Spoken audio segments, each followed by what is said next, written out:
সুপ্রিয় দর্শক, আপনাদের সবাইকে স্বাগত জানাচ্ছি আমাদের নিয়মিত আলোচনা অনুষ্ঠান পিএইচপি অন্যদৃষ্টিতে। আমরা সাম্প্রতিক বিষয় নিয়ে কথা বলে থাকি অনুষ্ঠানে। এই সময়ে শিক্ষা একটা বড় বিষয় আলোচনার, এবং আমরা দেখছি যে সাম্প্রতিক সময়ে বেশ কিছু বিষয় নিয়ে অনেক কথা উঠে আসছে, এবং আপনারা আমাদের অতিথি দেখলেই বুঝতে পারবেন কি বিষয় নিয়ে আমরা আলোচনা করবো। আমার পাশে আছেন আমাদের অত্যন্ত পরিচিত জনাব মোশাররফ হোসেন সিদ্দিক, তিনি মাননীয় উপাচার্য ঢাকা বিশ্ববিদ্যালয়ের, আছেন একজন বিশিষ্ট শিক্ষাবিদ অধ্যাপক আবুল কাশেম ফজল হক। আপনার দুজনকেই স্বাগত জানাচ্ছি স্টুডিওতে। আমি একটু জনাব সিদ্দিক আপনাকে দিয়ে একটু শুরু করতে চাই। এই সময়ে এই শিক্ষা পদ্ধতি, ভর্তি পরীক্ষা নিয়ে নানা আলোচনা হচ্ছে। আমি একটু আসলে শুনতে চাই বিষয়টা কি। ঢাকা বিশ্ববিদ্যালয় ভর্তি পরীক্ষার মাননীয় মন্ত্রী একটি মন্তব্য করেছেন এটি ত্রুটিপূর্ণ। এটি আপনারা কিভাবে দেখছেন, আসলে ত্রুটিপূর্ণ কিনা আদৌ? মাননীয় মন্ত্রী যে ত্রুটিপূর্ণ বলেছেন বলে আমি শুনেছি, কিন্তু ওনার সঙ্গে আমার কথা হয়নি এবং গণমাধ্যমে এখনো রিপোর্ট আমি দেখার সুযোগ পাইনি।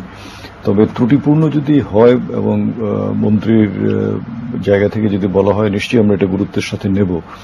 তবে কোথায় ত্রুটি সেটা যদি আর একটু সুস্পষ্টভাবে বলা হলে আমাদের পক্ষে সেটা ব্যবস্থা নেওয়া সহজ হবে।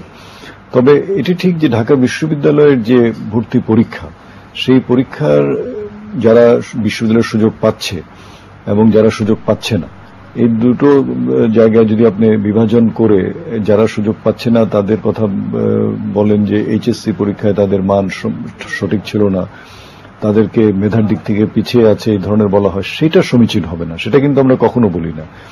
এইচএসসি পরীক্ষায় বিশাল সংখ্যক ছেলে মেয়ে পাশ করেছে, তাদের মাঝ থেকে ন্যূনতম একটা যোগ্যতা আমরা নির্ধারণ করেছি। যারা বিশ্ববিদ্যালয়ের ভর্তি পরীক্ষায় অংশগ্রহণ করার যোগ্যতা অর্জন করবে তারাই ভর্তি পরীক্ষার জন্য আবেদন করতে পারবে। সেই জায়গায় ঢাকা বিশ্ববিদ্যালয়ে এই বৎসর সব ইউনিট মিলে 3,01,800 আবেদনপত্র জমা পড়েছে। কিন্তু আপনার তো ভর্তি হবে মাত্র কয়েক হাজার, এখানে ভর্তি হবে 6,600। 3 লক্ষের 6,600 জন্য আমাকে 3,01,800 জন ছাত্রছাত্রীকে পরীক্ষা করতে হবে, তাদের অ্যাপটিটিউড টেস্ট আমাকে নিতে হবে। আমরা সেটা নিয়েছি। নেয়ার পরে তাদের যে এসএসসি এবং এইচএসসি পরীক্ষায় তাদের যে প্রাপ্ত নম্বর, সেটাকেও আমরা আমাদের বিবেচনায় এনেছি। তাদের এসএসসি এইচএসসি প্রাপ্ত নম্বর, সিজিপিএ এবং আমাদের ভর্তি পরীক্ষার নম্বর, এই দুটোকে এই 3টা মার্কসকে সমন্বয় করে আমরা একটা সমন্বিত মেধাক্রম ঠিক করেছি। প্রশ্নটি উঠছে মাননীয় উপাচার্য এই কারণে যে ওই ইংরেজি বিভাগের ইয়েটা নিয়ে যে মাত্র 2 জন পাস করেছে, এটা প্রশ্নটি বিভিন্ন জায়গা থেকে তোলা হচ্ছে যে সরকার জোর করে কিছু লোককে পাস করাচ্ছে, অথচ তারা বিশ্ববিদ্যালয়ে ভর্তি হতে পারছে না। সেটাও মনে করার কোনো কারণ নাই। আপনি দেখেন, আমি যে কথাটা বলছিলাম যে এই 3,01,800 ছাত্রছাত্রীর থেকে 6,000 ছাত্রছাত্রী যখন আমরা বাছাই করি, তখন আমাদের বাছাই পর্ব একটু কঠিন হবে, এতে কোনো সন্দেহ নাই। এবং সেই কঠিন পরীক্ষা দিয়ে আমাকে তো বাছাই প্রক্রিয়া যেতে হবে, যেটাকে আমরা বলতে পারি যে প্রসেস অফ এলিমিনেশন। আমাদের সেইভাবে করে 6,000 পৌঁছাতে হবে।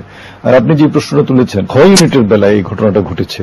খ ইউনিটে আমাদের কলা এবং সামাজিক বিজ্ঞানের ছাত্রছাত্রীরা পরীক্ষা দেয়, সেখানে অ্যাডভান্সড ইংলিশ বলে একটা পরীক্ষার বিষয় আছে, এবং প্রতি বছরই আমরা সেই পরীক্ষাটা নিয়ে থাকি।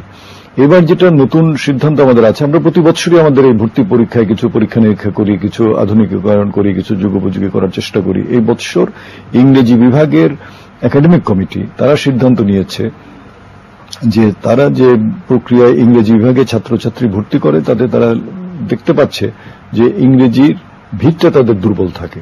এখন আরেকটু ভালোভাবে যদি ছাত্রছাত্রী নির্বাচন করা যায়, বিভাগের জন্য সুবিধা হবে। সেই জন্য যে অপশনাল ইংলিশ প্রশ্ন আছে, যেটা অ্যাডভান্সড ইংলিশ, সেটা ইংরেজি বিভাগে ভর্তি প্রত্যাশিত ছাত্রছাত্রীর জন্য বাধ্যতামূলক করা হয়েছে। এটুকুই হচ্ছে পরিবর্তন। প্রতি বছরই এই কোর্স পরীক্ষা হচ্ছে।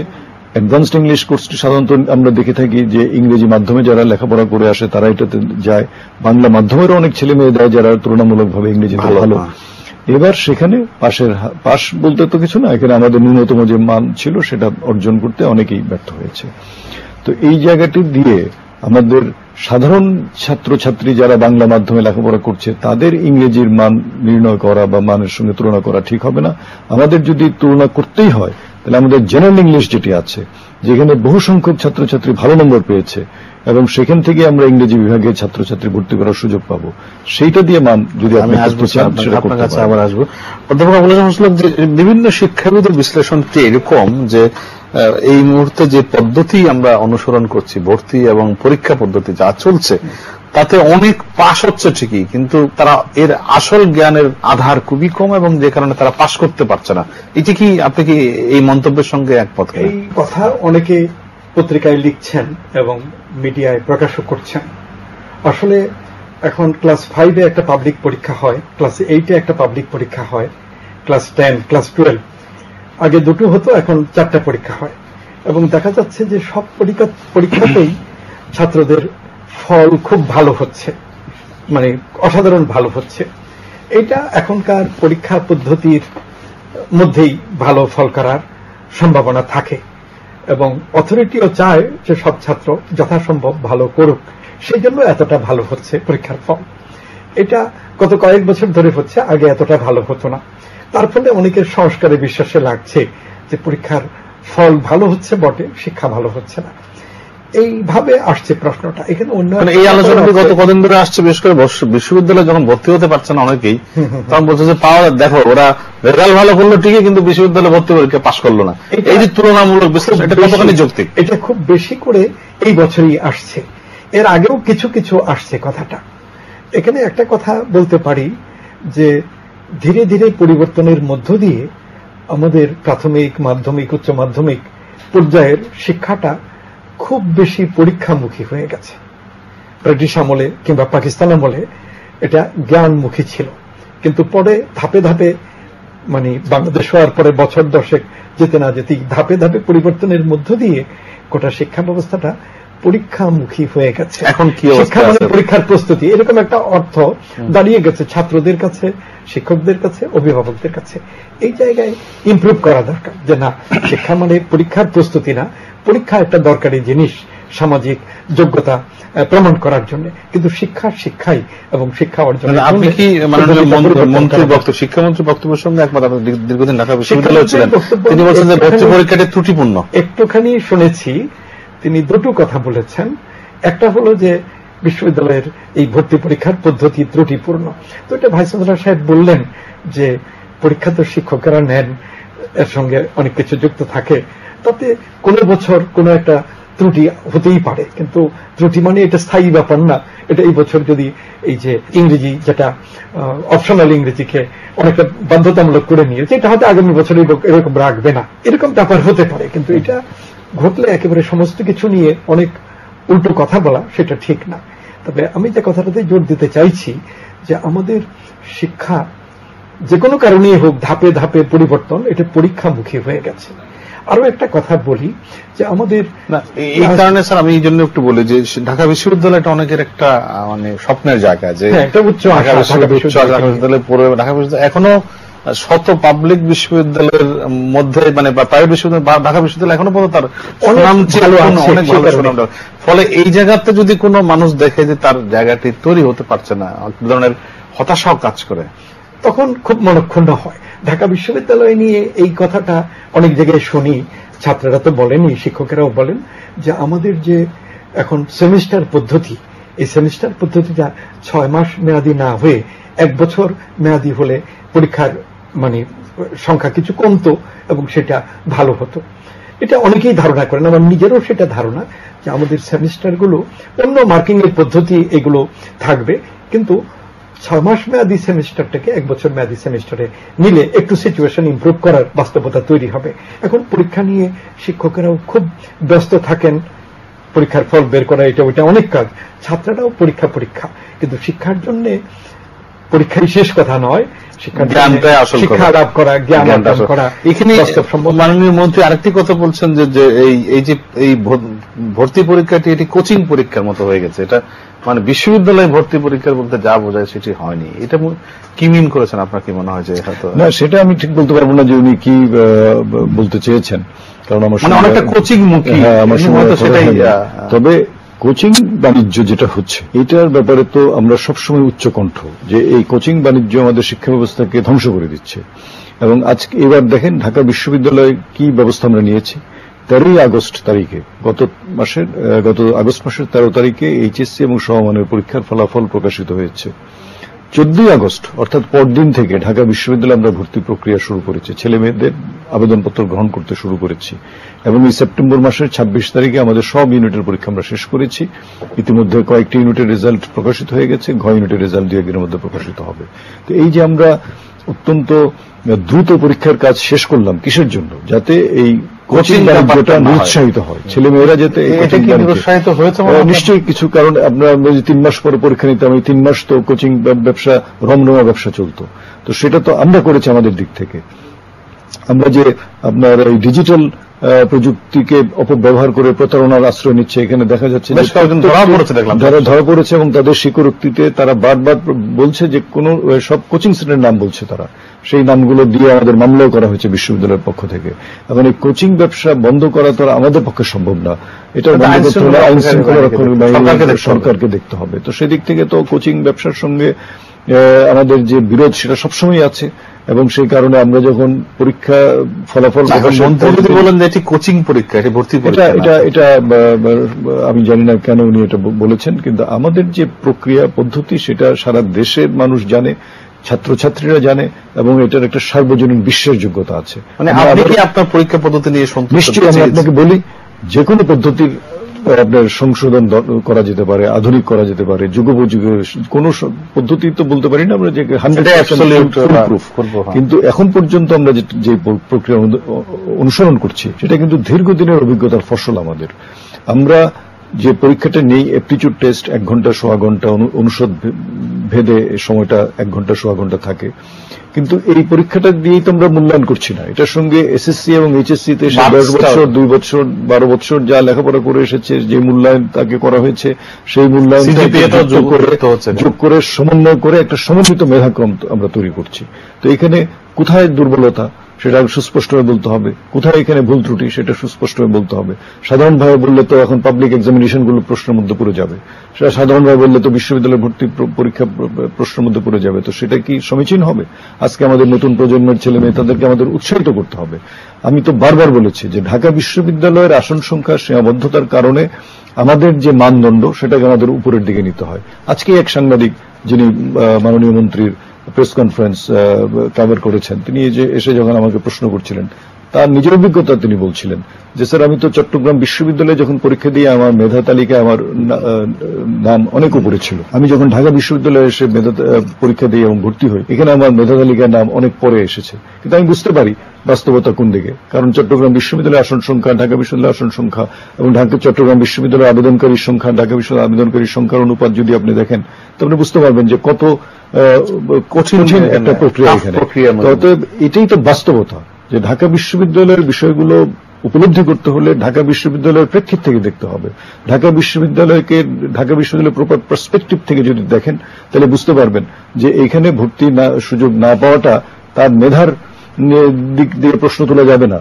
এই কম্পিটিশনে সে পারেনি, 3 জন ছাত্র আসছে ভর্তি হওয়ার জন্য, 3 জনই মনে করেন যে ইংরেজিতে 100তে 100 পেয়েছে 3 জন, আপনার আসন একটি, আপনি তাদের 3 জনকে একটা প্রশ্ন করলেন, তুলনামূলকভাবে যে ভালো করলো তাকে আপনি নিয়ে নিলেন, তাতে কি বাকি 2 জনের মেধা কম বলে আপনি মনে করবেন? আপনি 3টা আসন থাকলে তো 3 জনকে নিতেন। তো সেই প্রেক্ষিত থেকে যদি আপনি না দেখেন, এটা কি মনে হয় যে ভর্তি পরীক্ষার পদ্ধতি নিয়ে যে মাননীয় মন্ত্রীর মন্তব্য, যেটি কোচিং এর পরীক্ষা, নট বিশ্ববিদ্যালয়ে ভর্তি পরীক্ষা বলতে আসলে শিক্ষামন্ত্রী হয়তো এটা লক্ষ্য করেছেন, কারণ শিক্ষামন্ত্রীর কাছে নানান দিক থেকে আবেদন এবং অভিযোগ দুটোই যায় যে কোচিং সেন্টার তো অনেক, এবং কোচিং সেন্টারে ভর্তি হয়ে সেখান থেকে ট্রেন্ড আপ হয়ে ছেলেমেয়েরা বিশ্ববিদ্যালয়ে ভর্তি পরীক্ষা দিতে চায়। এই ব্যাপারটা আমরা যেমন অপছন্দ করি, শিক্ষামন্ত্রীও সেরকম অপছন্দ করেন।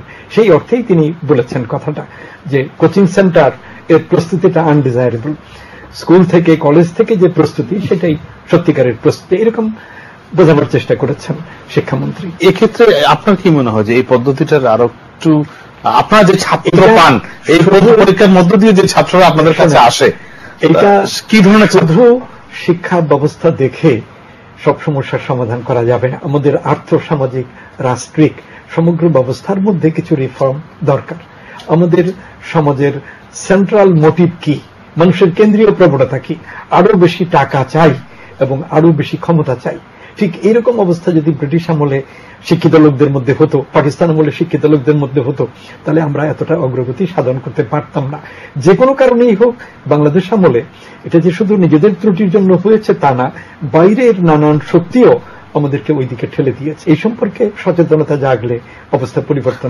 একটা জিনিস উপাচার্য যেটি বললেন, আমি অধ্যাপক আপনার সমস্যা আপনার জানতে চাই, এই যে 3 লক্ষর বেশি পরীক্ষা দিল 6,000 ভর্তি হবে, বাকি 2,94,000 কি হবে? এটা রাষ্ট্রীয়ভাবে সম্মানজনক জীবিকা সংস্থানের যদি কোনো ব্যবস্থা চিন্তা করা হয়, ব্যবস্থার দিকে অগ্রগতি হয়, তাহলে ঢাকা বিশ্ববিদ্যালয়ে উচ্চশিক্ষার সুযোগই তো পাচ্ছে না। তাহলে উচ্চশিক্ষার সুযোগ অনেকে পাবে না, যেহেতু উচ্চশিক্ষা এর কাজ একটা জাতির জীবনে সীমাবদ্ধ।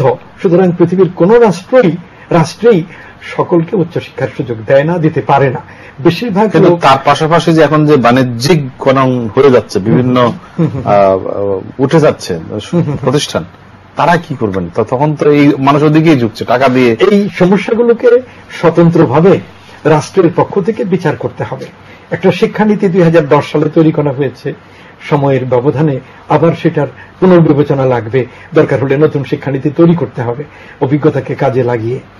এছাড়া আর সমাধান। আপনার কি মনে হয় এই যে এই বিষয়টা যে আপনাকে যে 2,94,000 শিক্ষার্থীকে বাদ দিতে হচ্ছে 6,000 নিয়ে, এদের ব্যাপারে তো কারো কোনো চিন্তা নেই, বা তারা কি করবে? চিন্তা নিশ্চয়ই আমাদের করতে হবে। মনে করেন ঢাকা বিশ্ববিদ্যালয়ে যারা পরীক্ষা দিয়েছে এবং যারা সুযোগ পেল না ঢাকা বিশ্ববিদ্যালয়ে, তারা নিশ্চয়ই অন্যান্য পাবলিক বিশ্ববিদ্যালয়ে যাবে, প্রাইভেট বিশ্ববিদ্যালয়ে যাবে, জাতীয় বিশ্ববিদ্যালয়ের অধীনে যে কলেজগুলো আছে সেখানে হয়তো যাবে।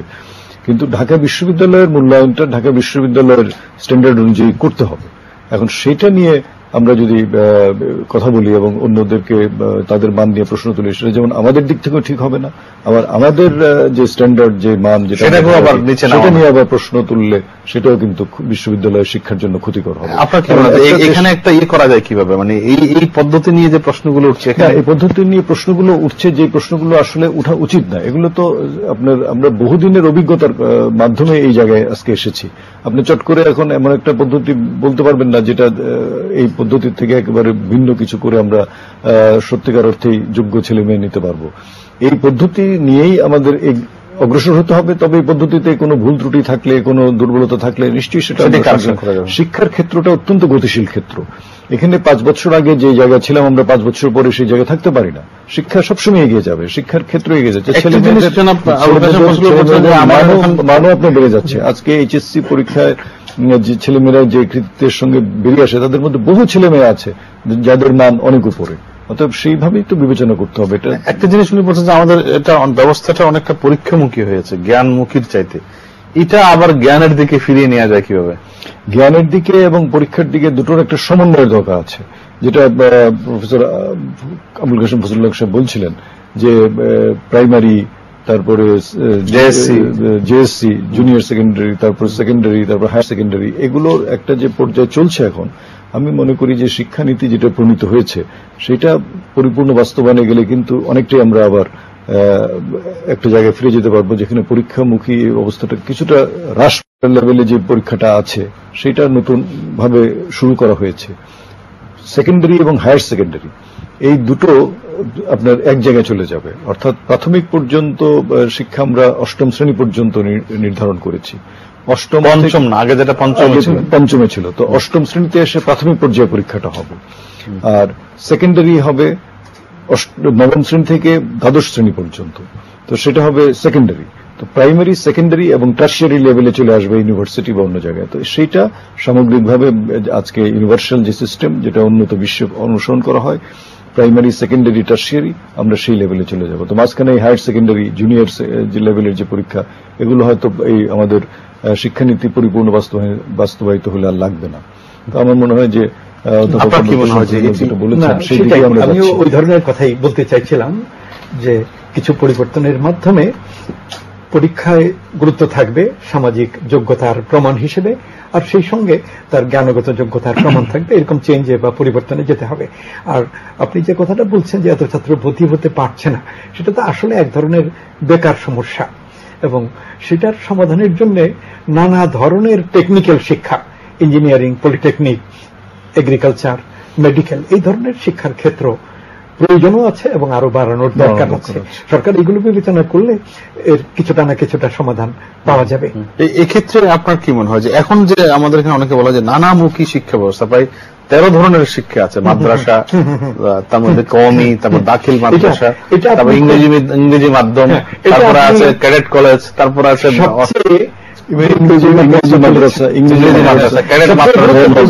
প্রশ্ন তুলেছেন। ঘটনা এই যে 1975 সনের পর জিয়াউর রহমান গভর্নমেন্ট থেকে আরম্ভ করে যতগুলো গভর্নমেন্ট আসছে, প্রত্যেক গভর্নমেন্টের আমলে একটু একটু করে ডিভিশন বাড়িয়েছে।